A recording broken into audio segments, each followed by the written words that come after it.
راستہ بدل کر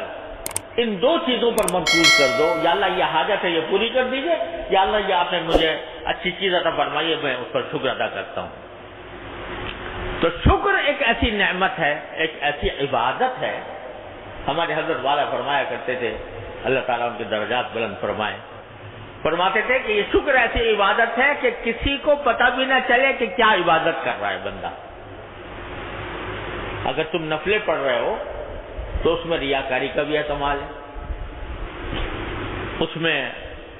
عجب بھی پیدا ہو سکتا ہے کہ بھئی میں بڑا عبادت گزار بن گیا، اور نہ جانے کیا کیا مقاصد نفس اس میں پیدا ہو سکتے ہیں۔ لیکن شکر ایسی نعمت ہے، عبادت ہے دل ہی دل میں، زبان سے کیا یا نہیں، زبان سے کر لیا تو زیادہ بہتر ہے، اللہ تعالیٰ کرنے کی توفیق دے، لیکن اگر بالفرض زبان سے نہیں بھی کیا، دل میں، دل کیا کہہ رہا ہے، بار بار دل جو ہے وہ کہہ رہا ہے یا اللہ کتنا اچھا کام کر دیا آپ نے، یا اللہ میرا کام کس طرح بنا دیا، یا اللہ آپ نے میری یہ مشکل حل کر دی، یا اللہ یہ میرا کام ہو گیا، تو کیا ہوگا کہ دل ہر وقت ایک ایسی عبادت میں مقصود ہے کہ کسی کو پتہ بھی نہیں۔ میان عاشق و معشوق رمزیز کرامن کاتبین ہم خبر نہیں، سمجھے نا، یہ عاشق اور معشوق کے درمیان، محب اور محبوب کے درمیان ایک ایسا راز ہے کہ کہتے ہیں کرامن کاتبین کو بھی خبر ہے کہ نہیں، اللہ ہی جانے، سمجھے، کیونکہ علیم بذات صدور تو وہ ہے، سینے کی باتوں کو جاننے والا تو وہ ہے۔ دل دل میں اگر تم نے اللہ تعالیٰ کو شکر ادا کر لیا۔ اب دیکھو رسول کریم صلی اللہ علیہ وسلم نے جو بات سکھائی، اب بیت الخلاء میں جا رہا ہے آدمی، بیت الخلاء میں جانا ایک ایسی بات ہے کہ اس کو لوگوں کے سامنے تذکرہ کرتے ہوئے بھی آدمی کو شرماتا ہے کہ بھئی بیت الخلاء میں جانا، تو وہاں پر بھی کہا، پہلے تو کہا اللہم انی اعوذ بک من الخبث والخبائث، اللہ میاں سے دعا مانگو، ٹھیک ہے، شروع میں، یا اللہ میں جا رہا ہوں ایسی جگہ جہاں پر کہ نجاستیں ہیں، تو شیطان خبیث یہاں پر آ سکتے ہیں، اللہ میں آپ کی پناہ مانگتا ہوں کہ شیطان مجھے پریشان نہ کریں۔ جاتے ہوئے تو دعا تلقین کر دی، جب فارغ ہوئے تو کیا کہا، الحمدللہ الذی اذھب عنی الاذی وعافانی، شکر ادا کرو، غلاظت باہر نکل گئی، غلاظت باہر نکل گئی، تو غلاظت باہر نکل گئی تو اس پر اللہ کا شکر ادا کرو کہ یا اللہ اگر کہیں یہ غلاظت جسم میں رہ جاتی اور نہ نکلتی، بتاؤ دیکھو قبض ہو گیا کسی آدمی کو، ہے نا، تو قبض ہو گیا، تو قبض ہونے کی حالت میں کہتے ہیں قبض جو ہے وہ ساری بیماریوں کی جڑ ہے، اگر قبض ہو جاتا باہر نہ نکلتی، یہ جو اندر گندگی ہے یہ اندر کیا فساد مچاتی، تو اللہ حضور اقدس صلی اللہ علیہ وسلم نے سکھا دیا کہ اس پر بھی شکر ادا کرو اللہ تعالیٰ، جس کا معنی یہ ہے کہ جس وقت بندہ قضائے حاجت کر رہا ہے اس وقت بھی اللہ تعالیٰ کی معرفت کا وہ ذریعہ بن گیا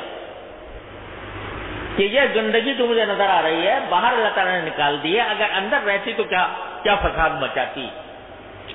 تو توجہ اس طرف دلائی کہ جو معمولی باتیں جن کو آدمی نظر انداز کر دیتا، بیت الخلاء میں گیا اور واپس آ گیا، اور واپس آ گیا، غفلت کی حالت میں گیا، غفلت کی حالت میں واپس آ گیا، لیکن جو بندہ اللہ تبارک و تعالیٰ سے قرب چاہتا ہے وہ اس کے اوپر بھی شکر ادا کرتا ہے، چاہے دل میں کرے چاہے زبان سے کرے، چھوٹی نعمت ہو یا بڑی نعمت ہو، اللہ تبارک و تعالیٰ کا شکر ادا کرنے کی عادت ڈالو۔ جب عادت ڈالتا ہے بندہ تو عادت پڑ جاتی ہے، اور اللہ تبارک و تعالیٰ ایسے بندے کو بڑا ہی پسند کرتے ہیں شکر کرنا۔ کیا کتنا پیار سے کہہ رہے ہیں اللہ میاں قرآن کریم میں، ما یفعل اللہ بعذابکم ان شکرتم وآمنتم، ما یفعل اللہ بعذابکم، اللہ تمہیں عذاب دے کر کیا کرے گا اگر تم شکر گزار بندے بنو اور ایمان لے آؤ۔ تو شکر کیوں، اللہ تعالیٰ شکر کو ذریعہ بتا رہے ہیں عذاب دور کرنے کا۔ ہم کیا کریں گے تمہیں عذاب لے کر، ہمیں کیا فائدہ حاصل ہوگا اگر تم شکر گزار بنو۔ اور شکر گزار بندے کی حضرت نوح علیہ السلام اتنے بڑے پیغمبر 1000 سال تقریباً زندہ رہے اور ساری زندگی دین کا کام کیا، تبلیغ کی، دعوت دی، اور ان کی تعریف کیا کی قرآن میں؟ انہ کان عبدا شکورا، وہ ایسے بندے تھے جو شکر گزار تھے۔ تو شکر گزاری کا اللہ تبارک و تعالی اتنی قدر پہچانتے ہیں۔ کان اللہ شاکرا علیما، اللہ تبارک و تعالی خود شکر کرنے والوں کی قدر کرتے ہیں۔ اور شکر کو اللہ تبارک و تعالی نے ایسی چیز بنایا ہے کہ یہ جتنا بندہ زیادہ شکر ادا کرے گا اللہ تعالیٰ کی نعمتوں کے اوپر،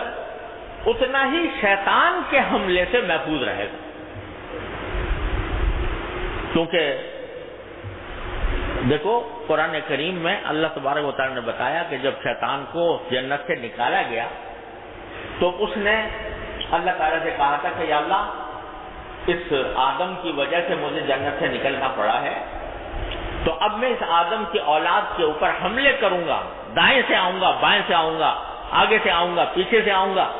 چاروں طرف سے اس کے اوپر حملہ کروں گا۔ حملہ کرنے کا کیا نتیجہ ہوگا؟ کہتا لا تجد اکثرہم شاکرین، اس کا نتیجہ یہ ہوگا میرے حملے کرنے کا کہ ان میں سے اکثر لوگ کو تم شکر گزار نہیں پاؤ گے۔ اے اللہ آپ شکر گزار نہیں ہو، یعنی میں ان کو شکر ادا کرنے سے غافل کر کے ناشکرا بنا دوں گا۔ یہ شیطان کا سب سے بڑا حملہ اور نتیجہ، حملوں کا نتیجہ یہ بتایا۔ اس لیے علماء کرام نے فرمایا کہ جو بندہ زیادہ سے زیادہ شکر ادا کرتا ہو انشاءاللہ وہ شیطان کے حملوں سے محفوظ رہے گا۔ جتنا اب دیکھو تکبر کیوں پیدا ہوتا ہے انسان کے دل میں؟ وہ اپنی بڑائی کا احساس اس کے دل میں ہوتا ہے، دوسروں کی حقارت کا احساس دل میں ہوتا ہے۔ لیکن اگر کوئی بندہ یہ کہے کہ یا اللہ جو بھی نعمت مجھے ملی ہے، اگر میرے پاس صحت کی نعمت ہے تو آپ کا شکر، اگر آپ نے مجھے علم دیا ہے تو آپ کا شکر، اگر آپ نے مجھے صحت دی ہے تو آپ کا شکر، ہر چیز پر اللہ تعالیٰ کا شکر ادا کر رہا ہے، تو شکر ادا کرنے کا معنی یہ کہ مجھے تو میں تو استحقاق نہیں رکھتا تھا اس کا، آپ نے اپنے فضل و کرم سے عطا فرمایا، لہذا تکبر کہاں سے آئے گا؟ شکر گزار بندے کے دل میں تکبر نہیں آ سکتا، کیونکہ شکر کے معنی یہ ہے کہ مجھے شکر اسی وقت ادا کیا جاتا ہے کہ جب کسی شخص نے کوئی ایسا کام کیا ہو جو احسان کر دیا ہمارے اوپر، تو شکر ادا کیا جاتا ہے۔ سمجھے نا؟ اگر کسی کا قرض، کسی کے ذمہ قرض واجب تھا ہمارا اور اس نے قرض ادا کر دیا، خیر کیا تو شکر یہ الگ بات ہے، لیکن شکر کی ضرورت اس لیے نہیں کہ اس کے ذمہ فرض تھا کہ وہ ادا کرتا، تو شکر نہیں، شکر تو اس کا ہے کہ اس نے قرض دیا تھا، لیکن جب اس نے واپس کیا تو واپس کرنا کوئی انعام نہیں، کوئی احسان نہیں ہے نا۔ لیکن اگر وہ جتنا دیا تھا اس سے کچھ زیادہ دے دے اپنی مرضی سے، پہلے سے شرط لگائے بغیر، قرض مانگا تھا 100 روپے اور طے ہوا تھا کہ 100 روپے واپس کریں گے، لیکن 100 کے بجائے اس نے 110 دے دیا اپنی مرضی سے، پہلے سے طے کیا، اب پہلے سے طے کر لیا تو سود ہو گیا، لیکن بغیر پہلے سے طے کیے ہوئے وقت پر آپ نے زیادہ دے دیا۔ جیسے رسول کریم صلی اللہ علیہ وسلم کی عادت یہی تھی کہ جب کسی سے کوئی ادھار معاملہ کرتے تو کچھ زیادہ دے دیا کرتے تھے، تو اب اس کا شکر ہوا، بھیا بہت بہت شکریہ آپ نے زیادہ دے دیا۔ تو اللہ تبارک و تعالیٰ کا شکر ادا کرنے کا معنی یہ ہے، صحت پر شکر ادا کرنے کا معنی یہ ہے کہ یہ میرا کوئی قرضہ نہیں تھا آپ کے ذمہ کہ آپ مجھے صحت دیتے، لیکن آپ نے دی تو یہ آپ کا کرم ہے، میں آپ کا شکر ادا کرتا ہوں۔ تو جب یہ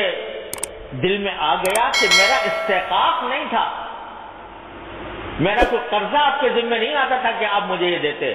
لیکن آپ نے اپنے فضل و کرم سے دے دیا، لہذا میں شکر ادا کرتا ہوں، تو یہ شکر ادا کرنا شکر گزاری بن گئی ہے۔ اور اس شکر گزاری کی وجہ سے بندے کے اندر اپنی بڑائی کا تصور نہیں آ سکتا کہ میں مستحق تھا، میرا حق تھا اللہ میاں کے اوپر کہ وہ مجھے ضرور یہ نعمت دیتے،